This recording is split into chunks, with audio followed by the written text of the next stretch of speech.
This press conference has been initiated today to exhibit our unity in protesting the attempted onslaught on our hereditary state subject law. We are accompanied by the representatives from cross-section of society, which you will all be seeing here, comprising the civil society formations, including business chambers and federations, transporters, tourism fraternity, horticulturists, industrialists, academia and other social, religious and cultural organizations. The list will be provided to you all, gentlemen. There are about 27 of them here represented today by their president.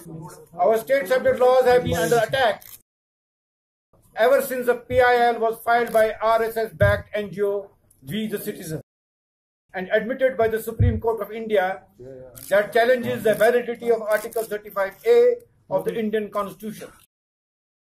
It needs to be reminded that Article 35A affords a protective shield to the hereditary state subject law of Jammu and Kashmir that is in existence since 1927.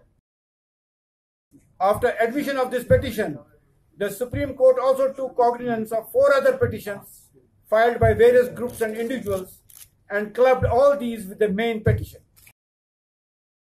History is witness to the fact that Article 35A was enacted in the Constitution of India in the year 1954, and since then, several petitions were filed by different groups and individuals to challenge this act. However, all such petitions would get dismissed before their admission by the Supreme Court only because of the prompt and appropriate defense by successive governments at New Delhi.